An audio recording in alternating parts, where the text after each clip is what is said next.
Okay, let's start. Hi everyone. My name is Brice Rousseau. I'm a Research Partnerships and Business Development Officer at the University of Toronto, Scarborough. And I have also the privilege of being a member of the Research Committee for Earth District. Let me start with the land acknowledgement. I wish to acknowledge this land on which the University of Toronto operates. For thousands of years, it has been the traditional land of the Huron-Wendat, the Seneca, and the Mississaugas of the Credit. Today, this meeting place is still the home to many Indigenous people from across Turtle Island, and we are grateful to have the opportunity to work on this land.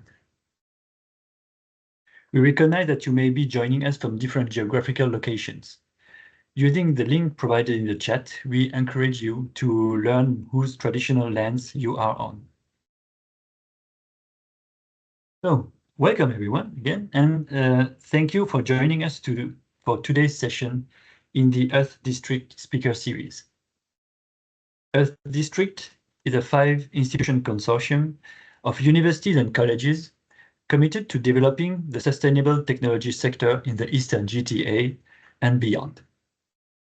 In the heart of the Eastern Greater Toronto Area, Earth District, the environmental and related technologies hub, stands boldly as a catalyst for sustainable innovation and collaborative change.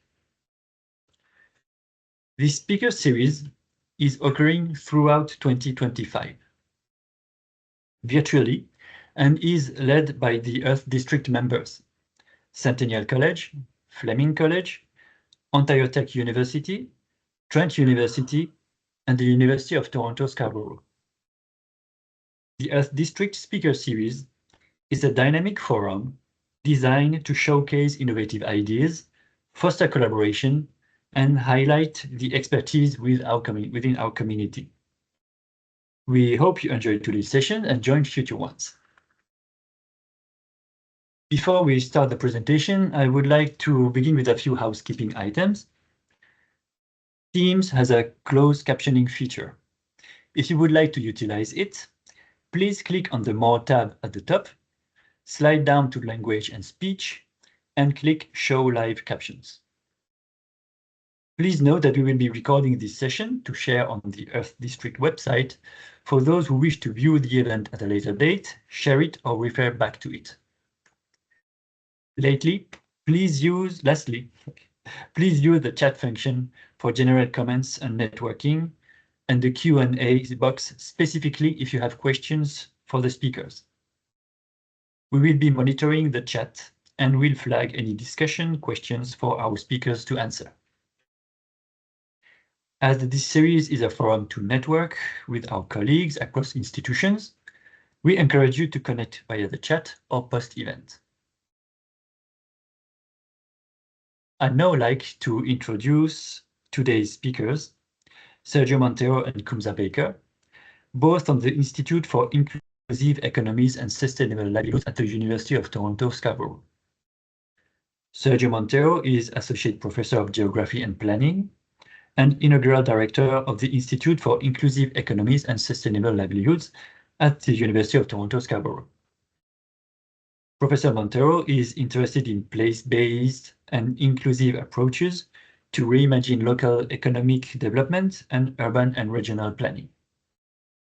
His recent research has been focused notably on the politics and governance of urban and regional planning, and on the South-South and South-North circulation, learning, and adoption of international policy models and best practices, particularly around sustainable transport.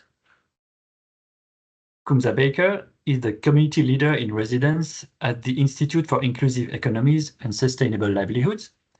He is the Director of Community Engagement at the Toronto Community Benefits Network, and in this role, leads the design and execution of strategic initiatives that drive inclusive economic growth across the city of Toronto. Now, it is my pleasure then to hand over to Sergio and Kumza for their presentation. Thank you. Thank you so much, Brice and Nancy, for organizing this. So let me, I'm going to share a PowerPoint presentation.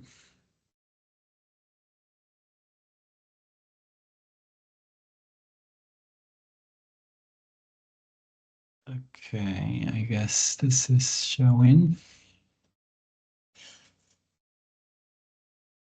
Yeah, is it showing the presentation? Yes. Okay. Yes, it is. Yeah. Yes. So yes, so thank you so much for joining us today. We're going to be doing this talk in 2 moments. So first I will speak in, and then Kumsa will join us too.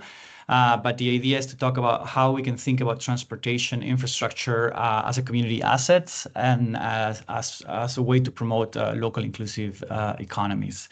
So just before we start, a brief introduction to the Institute for Inclusive Economies and Sustainable Livelihoods, which I am the director, and Kumsa is also working there as community leader in residence. So this is an institute based at the University of Toronto Scarborough. It's a research center devoted to the exploration, imagining, and planning of alternative economic futures. And for us, those alternative economic futures implies thinking economic development policy and economics from a different perspective, from place-based and inclusive perspectives, and paying particular attention to the needs of traditionally marginalized populations and peripheral territories, both in the global north and the south. And we do that through research projects, but also through getting involved in policy change, also through training and teaching.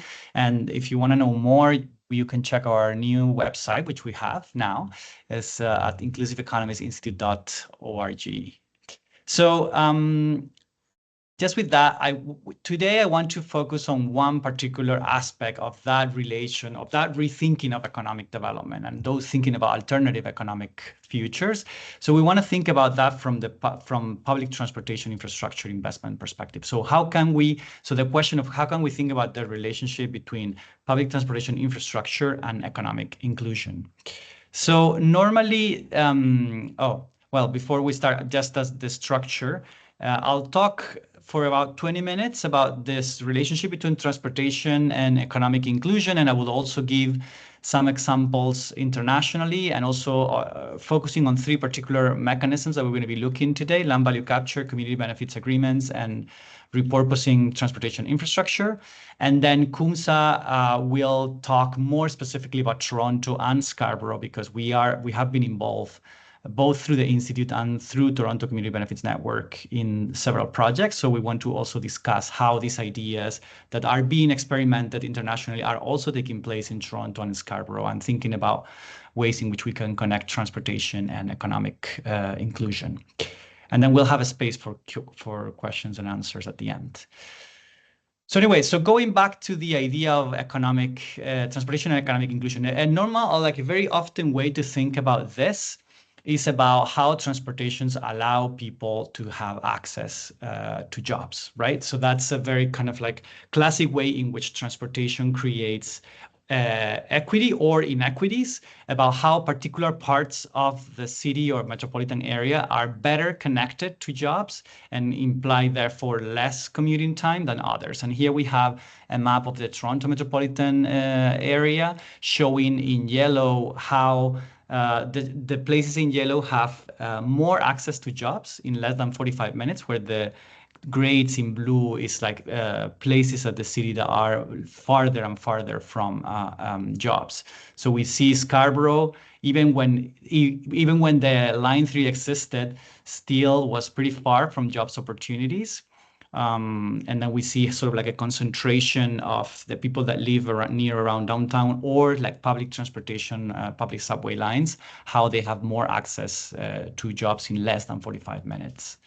Now, that's a sort of like classic way of thinking about the role of transportation, and sort of like how transportation creates economic or inclusion or exclusion. So here we have a definition that we can think about transportation exclusion, which is the process by which people are prevented from participating in the economic, political, and social life of the community because of reduced accessibility to opportunities, services, and social networks. So the role of transportation to provide access to jobs, but also to different kind of opportunities that emerge from like being able to move in a quick amount of time. Now, if we look at figures about how this is distributed, again in Toronto, these are figures from our colleagues in the Mobilizing Justice Project at UTSC, have shown how those disadvantage rates are particularly higher for marginalized communities. So here we have some examples that going from, for example, single mother households that even though they represent 5% of the total population, they experience 28% of disadvantage rate, but also visible minorities, refugee, or Black populations. So there's an element of that is place-based, but it's also an element of how that place-based exclusion is linked to particular communities and marginalized communities in particular. So sometimes we think about transportation. If we think about transportation like that, then kind of like the solution is to create more transportation, right? To invest in more transportation infrastructure. That way we can connect more disadvantaged communities, and then therefore they have less commuting time. Now, the problem is that also if we look at history, we also can see how transit infrastructure investment often bypass or even displace the communities that actually need them the most. So here at the left, I have a famous image of Robert Moses in New York when they were planning the big system of highways that were going to connect the New York metropolitan area, but how that metropolitan connection imply a displacement of particular neighborhoods, especially in the Bronx in New York. Here I have another image of how Little Jamaica also have been very much impacted by the unending construction work around the Eglinton LRT. So we see how transportation infrastructure, even though if we build more of it, it doesn't necessarily solve the issue of economic opportunities. So there are other ways in which we can think about the role of transportation and economic inclusion. So one is to think about it as from a justice perspective. So here it's useful Susan Feinstein's role or framework of the just city, where she defines justice or the just city, not just in terms of equity, which is a lot of what accessibility interpretations of transportation are about, but also thinking about equity, which is the distribution of benefits and burdens of transportation, but also in terms of diversity and democracy. So what are the groups that are excluded or included in these transportation opportunities, but also a democratic element. So how are we making the decisions about transportation in a way that are democratic and that are decided by everyone? So from that perspective, if we think about it from a sort of transportation justice perspective, we want to sort of emphasize in this talk today, what does it mean if we think about transportation from an inclusive economic development beyond accessibility, right? And then we start to think about a series of mechanisms that have been tried in different cities, and that's what we want to talk about today, to sort of like make sure that the transportation infrastructure benefits the communities where it's built. So I'm going to be talking about three particular mechanisms. Two of them are done during the planning and construction of infrastructure, transportation infrastructure, so land value capture and community benefits agreements. And another mechanism, which is adaptive reuse and repurpose, which is what to do with certain transportation infrastructure when it's been decommissioned from its original service or we want to transform its uses. So I'll be talking about first about land value capture, which some of people in the audience might be familiar, but some maybe not. So I'll describe them a little bit. So basically, and this is being recognized in much of the literature around transport, if you don't have state intervention, when you build a new transportation infrastructure, land value increases, and market-driven processes derived from that infrastructure would end up generating exclusionary dynamics, either creating gentrification by the increase in land value captures or displacing some of the vulnerable populations that cannot pay the rent anymore. So there's plenty of literature that shows that. So I'm not going to stop there for a long. It's more, I'm going to be thinking more about what is that cities have been thinking about what to do with those land value increases. So one mechanism that has been very popular is land value capture.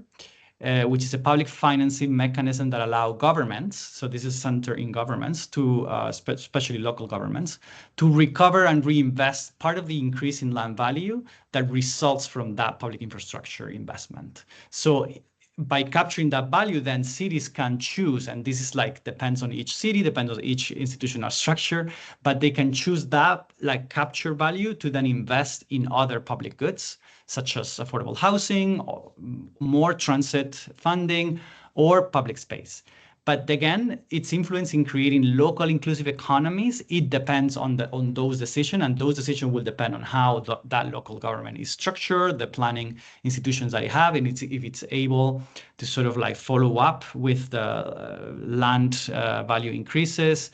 So there are normally 4 kind of value capture mechanisms that cities use. I'm here talking about in general terms. That later on we'll focus more in Toronto and Scarborough, but these are mechanisms that are being used by many cities around the world. So we have maybe the most basic one, which is the property and land taxes, tax that you pay annually. But this depends because some cities and some countries are able to reassess the land value constantly, and therefore the land value capture is captured through that reassessment. Many cities and many countries don't have that institutional capacity, so land values stays the same, and therefore the land value added is not captured. There's another mechanism, which is the real estate transfer taxes. So this happens at property transactions. So when you buy a new property, then you have a tax that is trying to capture the value by the government, which would be then reinvested. You also have then more specific project-based taxes, which is the betterment levies, which are a very famous one where you apply them to a particular project. So for instance, if you build a new infrastructure, then you sort of like charge the land value increases to the people that live only around that infrastructure. And then development charges that happen often when a developer is asking for a building permit. So those are some of the most popular ones. I'm going to explore how do they work in here with some examples. One of the most famous one is the Hong Kong rail and property model. So this is how a lot of the Hong Kong rail and subway infrastructure was built. And this was done through development so that the mass transit railway of Hong Kong obtained development rights on land near the transit lines at pre-rail values. And then with developers, it would partner to build housing, offices, or malls. So through that profit that they get from property development, they would then cross-subsidize transit construction and build more subway lines. So that has enabled Hong Kong to build one of the world's most extensive metro systems. But there's also been critiques of this model in which that it's been mostly funded. It's been very good to fund transit expansion, but not so much to create affordable housing. We have also the example of Bogota in Colombia, which has used betterment levies to fund many of the BRT infrastructure that has been built in the city in the last 20 years. The way in which Bogota has used this is that it's sort of like try to capture land value increases around BRT corridors. So you're basically charging a one-time levy to the people around a new transportation BRT corridor. So now that's being used mostly to fund also part of the work of the BRT. So for instance, pedestrian bridges or to build parts of the roads that need to be done in order to build the public transportation stations. Not so much to build anything like affordable housing or public parks. So that's been also the critique of this of this particular way of doing land value capture, and also that some people have also argued that it's been regressive for poor households who couldn't pay for this. Also, there's been problems with the collection because of outdated cadastral values. So some areas paid more than others because of the institutional weaknesses that were around how to actually measure land value increases. Now, the Atlanta Beltline is an interesting project because it's both a repurposing project, but it also used a land value capture mechanism. So the Atlanta Beltline is a repurposed project it's like 22-mile loop of trails, parks, with an estimated investment of almost 5 billion until 2030. There was part of it that was through a tax increment financing. It was trying to capture the rising property tax revenues within the Beltline corridor. And then it had an equity mechanism design from the beginning, although there's been critiques of this, and we'll talk about this too. But this was thought as a very or potentially inclusive one, because about 15% went to affordable housing trust fund that was supposed to provide 5,600 affordable units by 2030 in the corridor. Now, the critiques is that only around 2,600 units have been built, and there's been a process of gentrification around the Beltline. The Beltline, in a way, has been so successful that a lot of people now want to live around it, and has created gentrification process and displacement of vulnerable populations. Now, so those are examples of land value capture mechanisms.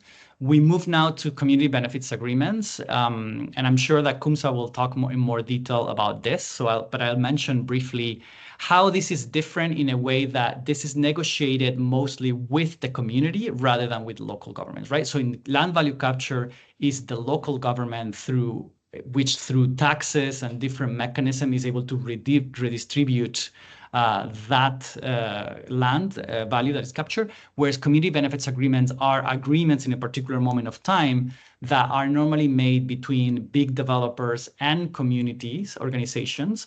And often the local government is also part of those negotiations. But the idea here is that community organizations play a much larger role, and there's not a tax, but it's actually redistributed through projects, agreements. Normally, this is about local hiring and training programs, cultural or community facilities. Sometimes, although very few, we've seen also affordable housing investments.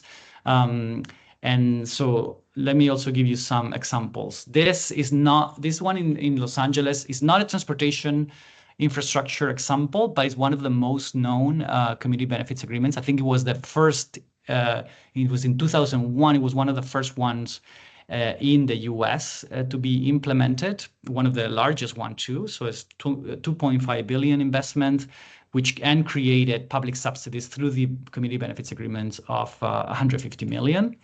So this was a negotiation with what's called the Figueroa Corridor Coalition for Economic Justice. So this was a group of 30+ community, labor, and housing groups that negotiated the agreement.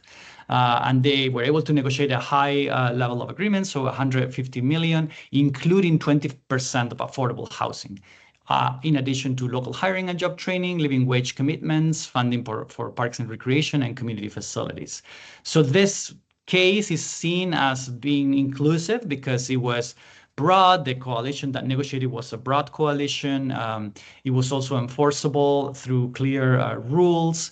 It's considered to be kind of like the gold standard for CBAs. But there's also been some critiques and about how the housing that has been developed has been targeted more for moderate income household rather than the poorest household of the area. And also that the implementation of the agreement has required constant monitoring from those community groups in order to hold the developer accountable. There's also these community benefits agreements in the border between the US and Canada, so Detroit and Windsor, through the building of this new bridge. This is also a community benefits agreement that was negotiated. There's a total investment of about between 4 and 5 billion Canadian dollars that is set to open this year, I think, or maybe next. And there's a commitment of part of the commitment here is to sort of like the Canadian part of the building, the bridge, but there's also a 23 million neighborhood infrastructure strategy, plus local workforce and apprenticeship programs happening too. Some of the critiques is that actually the community benefits plan is very little compared to the total project costs. Like especially if we compare it to the previous example of Los Angeles. So it's been more of like focus on small workforce training and small grants rather than more structural redistribution. Now, finally, the third element that we're going to be looking at is the adaptive reuse or the repurposing of existing infrastructure. So this is different from the other two in that there's not necessarily new infrastructure that is being built, but rather is a repurposing of existing infrastructure. Nevertheless, that could also create land value increases. And so there's also interesting to think about how one could also how the community where these projects are can also benefit from those increases in value. This is also an opportunity to address historical disinvestment in particular areas. So this is a very interesting example for us, especially for the Institute, as we are very much involved now in thinking about the repurposing of the Scarborough RT. So some of the international examples are here. Here will be interesting for us. Now, one of the first examples that everyone comes to mind, and we talk about the SRT project, people think about is the New York High Line. So this is a very famous project that opened only in 2009, but it's become very famous. So it's a 2.3 kilometers elevated rail line that was abandoned since the 80s and then was repurposed into a linear park. This was about $150 million in combined public and private funding. This was interesting because the project was championed by a community group called the Friends of the High Line, which mobilized public support, partnered with the city of New York, and then also were involved in the design and programming, which is an unusual case where this community group will become like a long-term governance actor.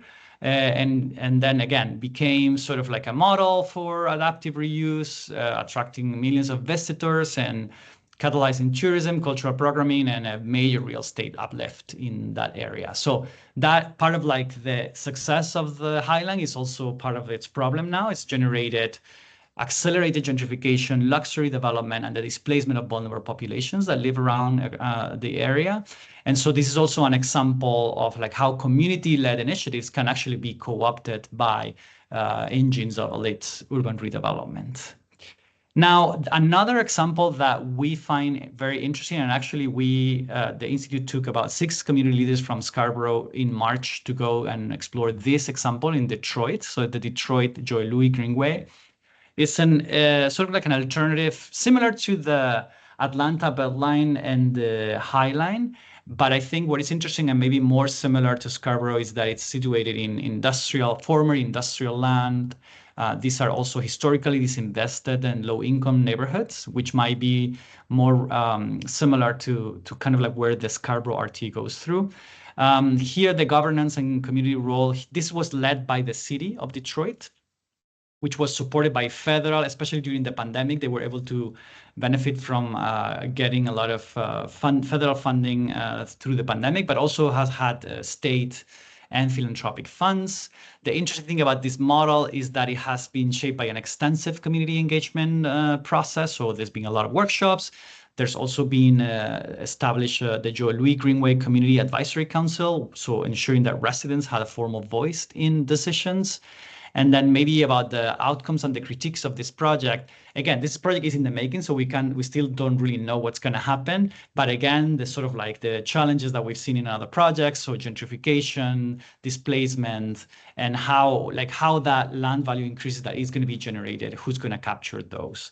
So just to wrap up what we can learn, and then we will move on to Scarborough and Toronto now with Kunsa. But just to wrap up, from what we can learn from those international examples is that first, we need to harness the land value that is created by public collective investment. This is public infrastructure that is funded by taxes. So if it creates land value increases, those land value increases cannot just be taken by the developer, but also should be redistributed through the community. Now, how we choose to redistribute that, either through taxes and local government, either if it's through community benefits agreements or some sort of other agreements, that's kind of the important point. I think that's one of the big examples. There's no magic solution, and it depends on like each city, the capacity, the institutional capacity that each city would have to sort of like both know about how to monitor the land value increases and then how to put those taxes or agreements into particular projects. Now, but the one thing that I think we can take on from this presentation is that we should think about transportation and economic inclusion beyond accessibility. So yes, transportation provides economic benefits in terms of access to jobs, but it also creates opportunities in terms of how, by whom, and for whom the infrastructure is built. And so we want to make sure, again, that marginalized communities are benefiting from inclusion, because if we don't, then market-based mechanisms normally tend to create this exclusionary sort of outcomes. So then the aim is for redistributed and transformative economic outcomes. Another point that we see here is that in some cases, many of the community benefits agreements end up being going to sort of placemaking, small placemaking improvements. So building a park, building some, like improving some sort of like lighting infrastructure in the neighborhood, which is great. But I think that we should also think big and dream big, and think about that the land value increases should also have a bigger impact in the community. So we should be thinking about job programs, providing economic opportunities, and even affordable housing when there is space for that. And then I guess one key point that we can also learn from those international examples is how we can sustain the equity and inclusion through local and community-based governance. So how do we build and how we sustain over time inclusive community coalitions that work with local government, but that also have transparent rules, and how we're always going to have this double risk of both being captured by elites and like big urban development, but also it could have the risk of being captured by a small group of community organizations. So how do we make sure that we have a broad coalition? And I think, again, the LA example here is interesting, where they have this like economic justice corridor. So yeah, so these are some of the examples that I think I wanted to share with you to set up kind of the discussion that we will have now about Toronto. So Kumsa, do you want to go next? Yeah, sure. Thanks, Sergio. That was a really fantastic presentation. I will pull up my screen. Slideshow. Can you see my slides? Yes. Okay, fantastic. Good afternoon, everyone. My name is Kumsa Bakar. I'm with the organization called the Toronto Community Benefits Network. I'm also currently the community leader in residence at the Institute for Inclusive Economies and Sustainable Livelihoods, working alongside Sergio and colleagues at the University of Toronto Scarborough. I'm really excited to spend maybe the next 10 to 12 minutes just talking a little bit more about our work on community benefit agreements. I've been with the Toronto Community Benefits Network for 7 years now, and really hoping to share some of my knowledge, expertise, and case studies on working on specific infrastructure projects in Toronto, as well as some of our work at the local neighborhood level. And so just in terms of the Toronto Community Benefits Network, we're about a 10-year-old organization. We formally launched in 2014 as a community labor coalition. So we're a membership-based organization with member groups from across the city of Toronto. So this includes community groups, community organizations, labor unions, as well as social enterprises that form our network. And our key objectives include providing equitable economic opportunities that promote economic inclusion for all Toronto residents, contribute to the development of a system of training and workforce development programs that can enable economic inclusion, support social enterprises and other related vehicles to economic inclusion through commitments to social procurement, contribute to sustainable communities with neighborhood environmental improvements built through new transit infrastructure, and lastly, ensure clear commitments and accountability from all parties to deliver on community benefit agreements.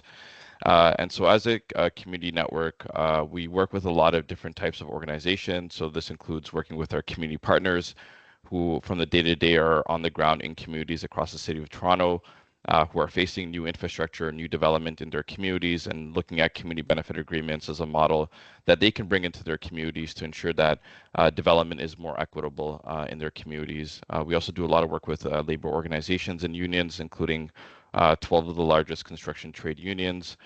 So we do a lot of apprenticeship training programs and pre-apprenticeship training programs and connecting folks within our communities and our network to some of the opportunities that are created through new infrastructure and through different apprenticeship training programs with different unions.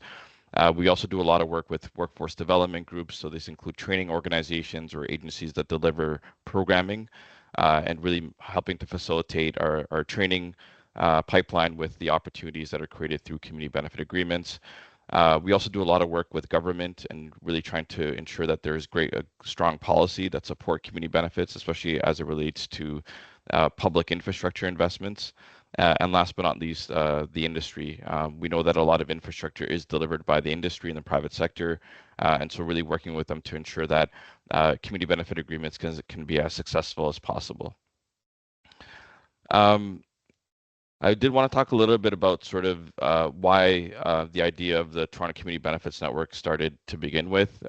And it was really probably about around 2010, 2012, when there was this big plan for what they called Transit City, right? So to ensure that more communities can have access to transit. We know that for many years, especially low-income neighborhoods and sort of the inner suburbs of the city of Toronto, did not have access to transit. And we know, I think Sergio, Professor Montero had a graphic earlier showing the concentration of jobs that are more central in the city of Toronto and how to really make sure that communities are better connected to these opportunities. And so with the idea of Transit City, it was also a plan to invest billions and billions of dollars into Toronto neighborhoods. The map here on the left is some of the projects that were part of Transit City. Some of them have continued, others are still in the planning stages or haven't progressed so far. But when you see sort of the overlay in terms of the communities where these transit projects were going to be built in, you'll see here on the right side, it's a map from a really great researcher, David Halchansky, who looked at the tale of three cities in terms of the city of Toronto and the sort of inequality between sort of the urban core and this inner suburbs of the city of Toronto. And so when we look at these infrastructure projects, a lot of them were coming to low-income neighborhoods. And so a lot of communities started to mobilize, and the idea of community benefit agreements started to come up, and the community really mobilized, came together, started to develop advocacy campaigns, develop the coalition, and that's where the idea of the Toronto Community Benefits Network was created. An entity that would really work with government, work with decision makers, stakeholders to really make sure that when these big investments in transit come to our city, starting with the Eglinton Crosstown LRT in 2015, that we would really make sure that not only communities would benefit from this new transit, but also that they would be involved in the development and the actual building of these transit projects in their communities. One of the stories we always hear was that, young people, seeing this massive investment coming to the community and, the potential for them to be sort of on the other side of the fence looking at these projects rather than them actually being part of building these infrastructure projects in their community. And so from there, after a lot of advocacy, we were successful through different ways in terms of ensuring that infrastructure not only delivered, the benefit of the infrastructure itself, but also involved communities. And one of the, I would say, the outcomes from this advocacy was that in 2015, the provincial government at the time passed what's called Bill 6, Infrastructure for Jobs and Prosperity Act. And so this was a really strong, I think, a tremendous legislation that was passed that really looked at infrastructure as a way to transform communities, to really make sure that not only are we building infrastructure, but we're also building communities, and we're going to be involving communities through that. With that legislation, Metrolinx, which is the agency that was delivering the transit projects, we were able to work with Metrolinx in creating what's called a community benefits framework. This was the first of its kind in Ontario, which really laid out Metrolinx's commitments that as part of the development of the Eglinton Crosstown LRT, but also future transit projects, that they would have a community benefits agreement included in them. There were subsequent agreements that were also negotiated directly with the private contractor, so Crosslinks Transit Solution. They were bound to the agreement through what's called a project agreement. The Toronto Community Benefits Network was also negotiated an agreement, a community benefits declaration with the Crosslinks Transit Solutions, which really made sure that there was both the agreement in place, but also subsequent plans. And so those two plans were what's called an apprenticeship training plan and also a community benefits and liaison plan. I have a video here, but I know we're a bit short for time, so I'll probably just like continue through my presentation.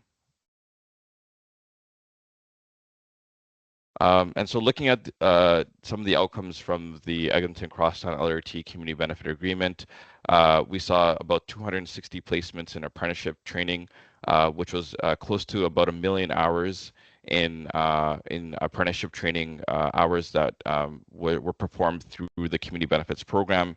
So the Community Benefits Program really focused on local communities along the LRT corridor, and it also had an equity focus. So really making sure that those people who are underrepresented in the construction sector, so this includes women, newcomers, racialized youth, those were kind of the key priority groups that were targeted for this community benefits program. And so there were about 260 placements in apprenticeship training. There were also about 301 placements in what's called professional, administrative, and technical and service positions. So everything from your engineers to your architects to your project managers to your HR to your finance people. As part of the construction sector, there's so much different types of skill sets that are needed, and so we're the community benefits program will be able to create good job opportunities not only in direct hands-on skilled trades training, but also in other types of administrative and technical roles. We also saw about 17.6 million be spent through social procurement. And so this was a commitment to really ensure that local businesses that were impacted, as well as social enterprises, would also benefit from some of the contracting opportunities. So looking at different goods and services that were able to be directed back to the local community. There were also other neighborhood and environmental improvements, including the restoration of the Kodak building, which is a really old, dilapidated building in the Mount Dennis community. The community really wanted to make sure that as part of this project that it was not demolished, but actually restored. And now the Kodak building is a really beautiful entryway or home to the Mount Dennis station. And last but not least, which was community oversight. And so this is something that's really critical for community benefit agreements. It's one thing to get the agreement, but there also has to be continuous monitoring and oversight of the agreement itself. And so all parties, including Metrolinx, the Toronto Community Benefits Network, labor unions, as well as the private sector, cross-sector solutions, are all working together to implement and oversee the implementation of the agreement. Partway through the project, we did do a social return on investment analysis to really understand better what was actually the impact of this program. And what we were able to find was that 574 people were able to engage in their communities economically, socially, through the job opportunities that they were able to get as part of the project. We know that from there that the money that they were able to make was about 32 million of new money that was invested back into the local community. So we know that when the money stays within the local community, people will save, spend, invest in education, local home improvements, and we know that also has an economic multiplier and ripple effect within that community. And so that was just a snapshot in terms of the analysis of the project midway, and we're hoping to do more and more of this type of evaluation going forward on as the project is completed. Some of the lessons learned from the Eglinton Crosstown LRT, which was the first project in Ontario that had a community benefits agreement, was the importance of early community mobilization and organizing. The Toronto Community Benefits Network in creating this, important organization to really support that community mobilization and organizing was really critical, because part of that organizing as well was able to then shift into the enabling legislation, which was the Bill 6 for Infrastructure for Jobs and Prosperity Act. That legislation was not only applied to transit infrastructure, but also other types of infrastructure projects in Toronto, including, for example, the West Park Healthcare Centre, which was a healthcare project at the time that also included a similar community benefits agreement.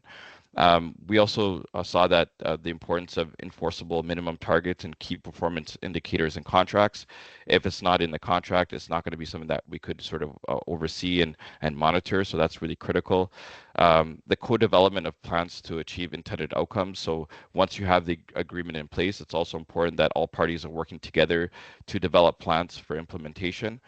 and collaboration amongst community, labor, private sector, and government. It takes all key stakeholders in order to ensure the community benefits agreement is successful.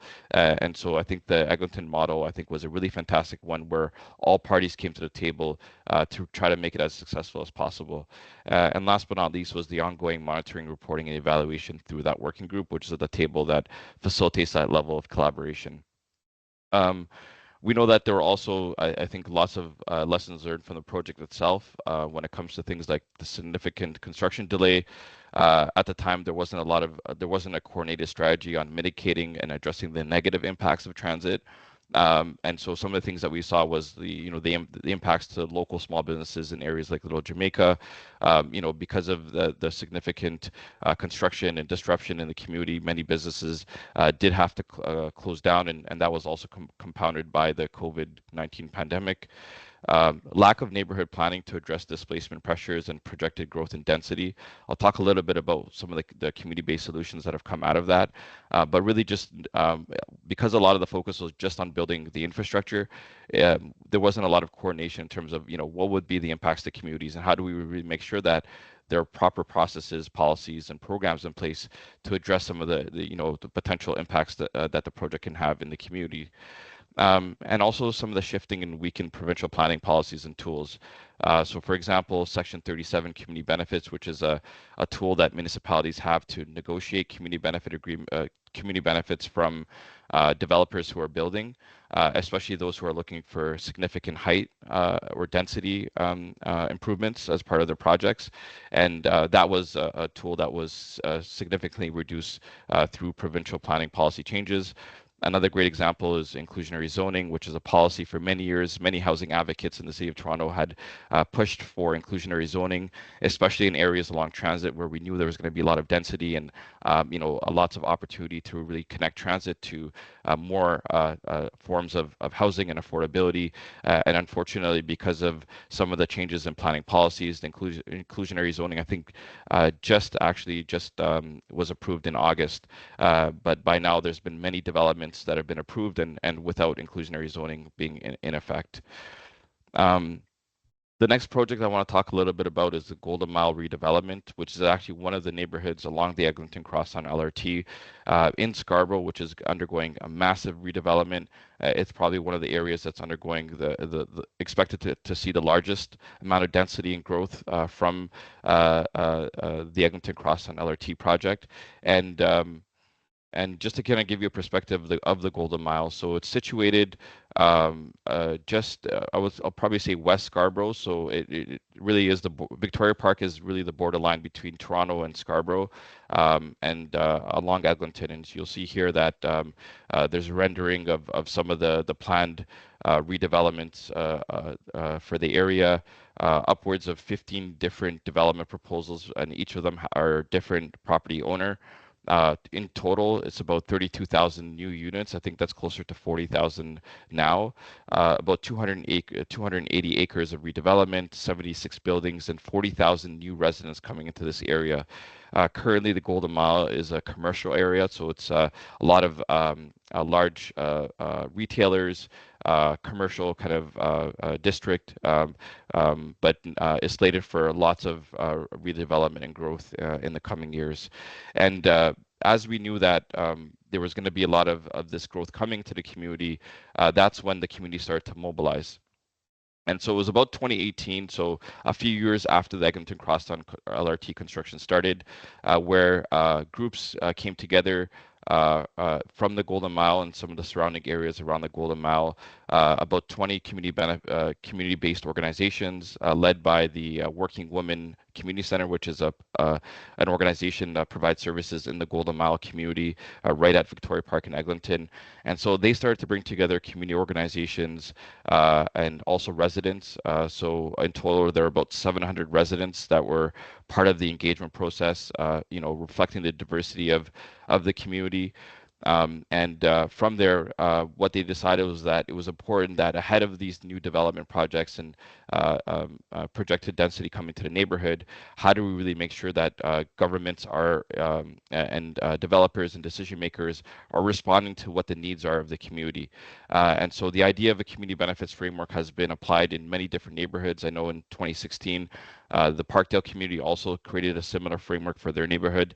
But really what it was a document that reflects the vision from the community for what inclusive development looks like. And the idea is, with this framework, it is intended for some of the investors, the local property owners, the political representatives, the community advocates, and other interested stakeholders to ensure that as these different private investments come to the community, that the social, economic, and other benefits for residents in the community are going to be included, what through community benefit agreements or other types of inclusive economic development strategies.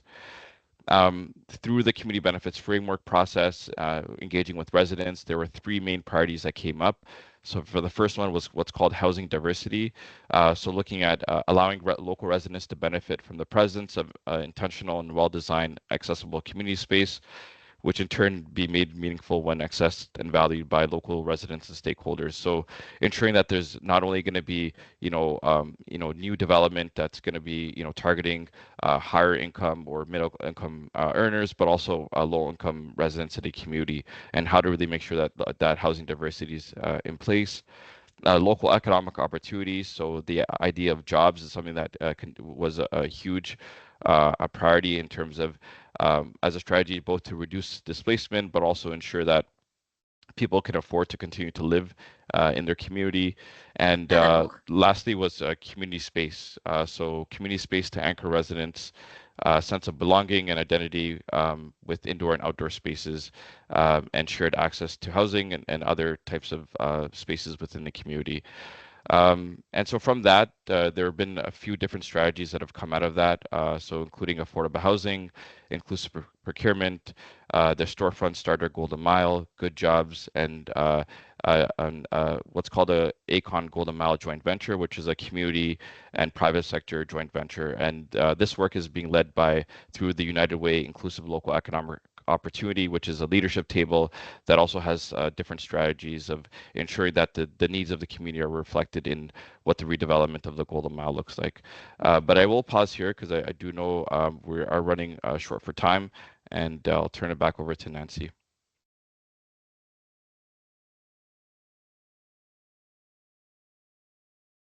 You. Or Bryce? Yeah, so there were some questions in the chat. Do you want me to read them, Nancy, or do you want to take care of that? Yeah, sure. I'll bring up the first one we had. It was during Sergio's talk. Somebody was asking for a copy of the slides. And I think that same question probably for Kumsa as well, if the slides will be available to our attendees today. Sure, no problem. Yeah. Yeah, definitely Okay. can share them. Great.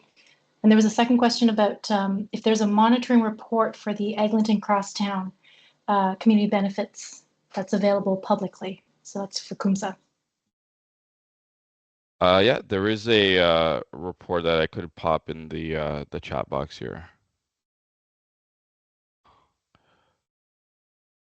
Great, thank you. Any other questions for our speakers? You can either raise your hand or put them in the chat. Yep, Matt. Hi there, my name is Matt Armstrong. I'm a project manager and I work for the City of Toronto in city planning. It was a great presentation. Thank you very much for your time and for providing that all to us. I have a few comments, but there's only really one that I want to raise, and it's just really one of clarity.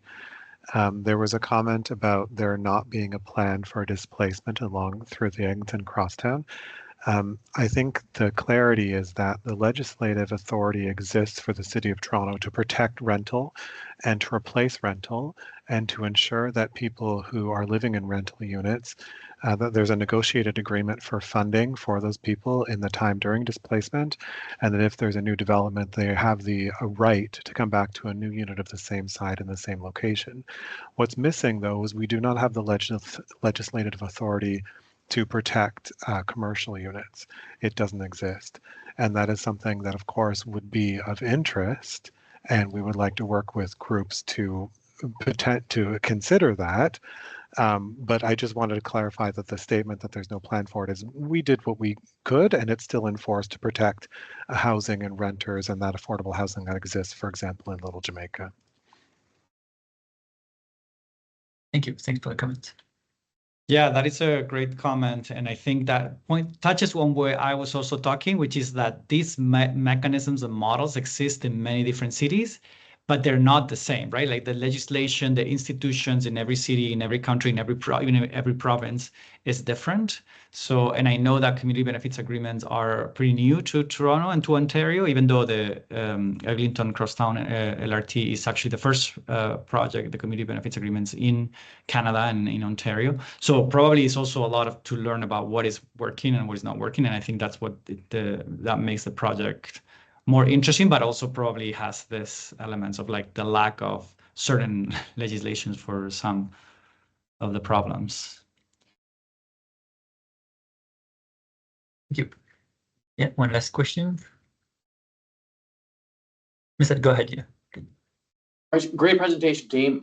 Very informative. As a Scarborough boy, excited to see things moving and happening, and especially with the LRT. The one question I have is, are you also recognizing the importance of employment lands? And I know there was a big impact, particularly in Golden Mile. Let's face it, we need to have employment, right? So is the balance of that being taken into consideration in these jurisdictions and the importance of them? Thanks.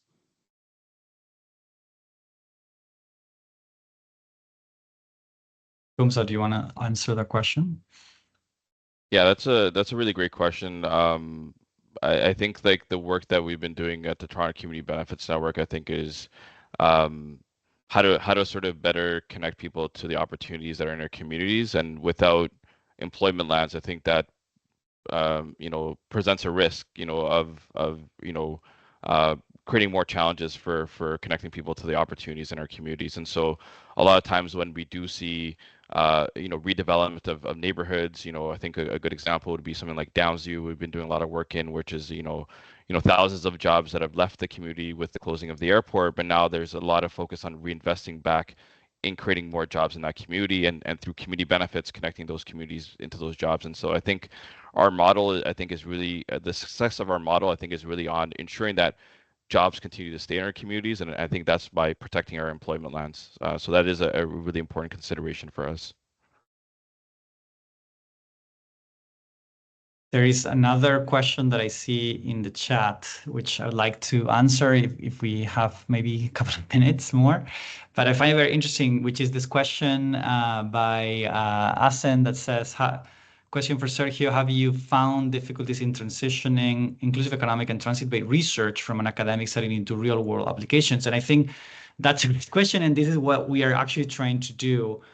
For instance, with this talk, and like by bringing people like Kumsa, who has been so much involved in the actual practice of community benefits agreement and connecting it with the university. So we're very excited to, Kumsa as a community leader in residence have been playing that role at the Institute to sort of like connect research and community practice. And that's something that we're very excited about doing and that we're continuing to do.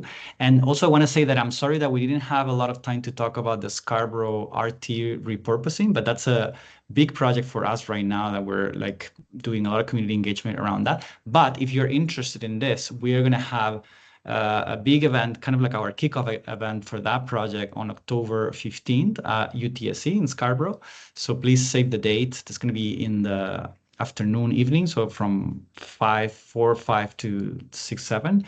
So please save the date if you want to hear more about the Scarborough RT repurposing project. Thank you.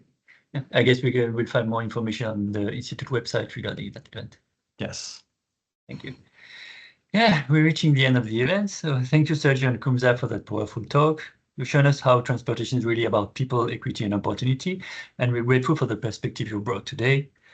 A huge thank you to all our attendees for joining us today. We hope you enjoyed the session. We are able to gain valuable insight to apply back to your roads and networks. And quickly, our next session is titled Future of the Sun, the Fate of Renewable Energy in a Fractured World, and it will be led by Imre Simon, with the director of the Institute for Environment Conservation and Sustainability. And it will take place on October the 2nd from 12 to 2 p.m. And if you want to register, you will find a link in the chat. Otherwise, thank you again, and we hope to see you at future sessions, and I wish you all a wonderful rest of your day. Thank you.